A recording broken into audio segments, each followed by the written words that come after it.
Welcome back to New Day Northwest. You know, we hear in the news quite often about horrible things like assaults, home break-ins. Now, it's important to know how to protect ourselves and our family physically, but safety experts say there are signs so many of us can detect before anything needs to get physical. The author of Sharp Women, Sayre, is here to talk about situational awareness, and I'm so glad she is. Welcome to the show.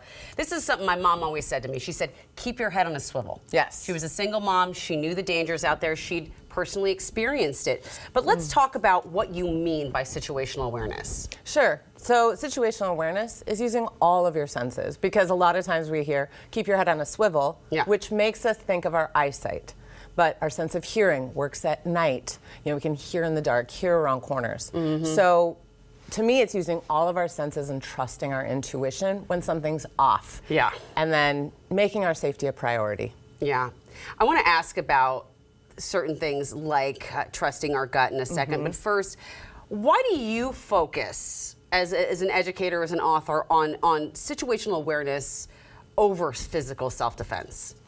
Because why would I want to get into a physical fight? Yeah. If you get into a fight, there's a very good chance that you're going to get hurt, no matter what, at some level. Yeah. So if we could avoid it altogether, why aren't we talking about that? Okay.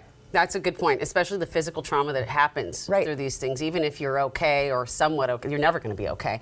So you say, back to that intuition piece, you say that's our biggest superpower to keep us safe. How can this be used? How do we access this if maybe we've ignored it in the past? We use our intuition every day in so many different ways, but we haven't always associated it with our personal safety. So what I love to do and what I talk about in my book is, hey, here's how you use these natural skills in your everyday life. Yeah. Here's how to use it in regards to your personal safety. Yeah. Talking about, as women, intuition is our superpower, and we need to harness it for our safety. If we have a friend walk in and she's not having a good day, we know instantly just by reading her nonverbals. Yeah. And nonverbals are hardest to fake. Yeah. Nonverbals are the truest form of communication. Why do you think we ignore it? Because I know I've done it. I do trust my intuition a lot, but I have friends who we've all done it. Why do we do that? Because how many times have we been told by others, oh, you were probably overreacting. You were reading too much into it. They weren't there. And so then we start to second guess, start to deny our intuition because we can't prove it. Like I always say, situational awareness is great if nothing happens. But if nothing happens, we can't confirm that something would have happened had we not listened to our gut. So it's really hard to tell someone, no, I know that because trusting my gut, I stayed safe. Yeah. But we still need to do it, because why, again, would we ever want to push it or wait? Yeah.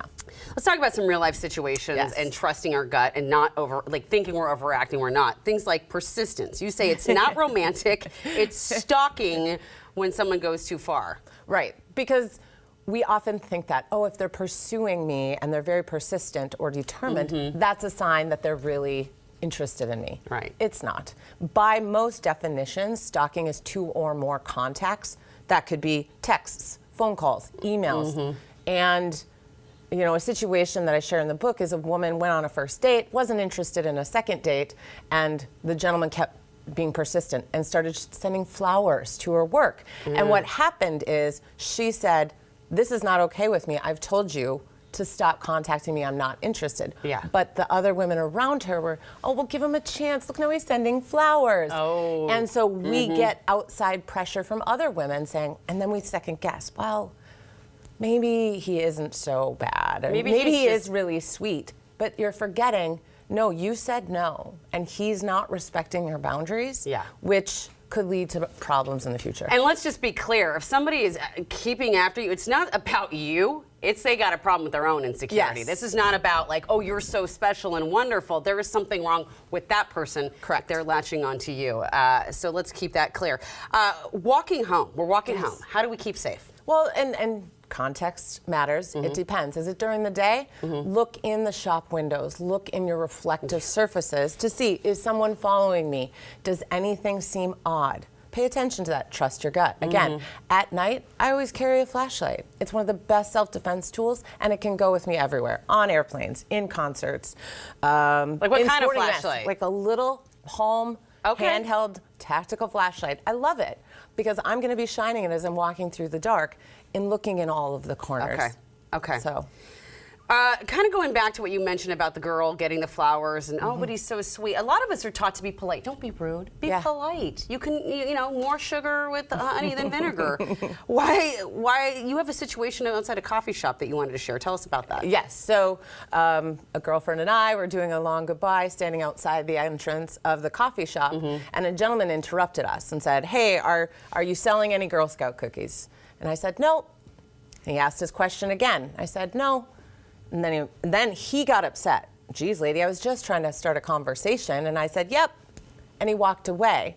And the message of that is, A, you don't need to apologize. You don't need to be nice. And keep in mind, he interrupted you or me and my girlfriend having a conversation. So who was being rude? Who wasn't being respectful?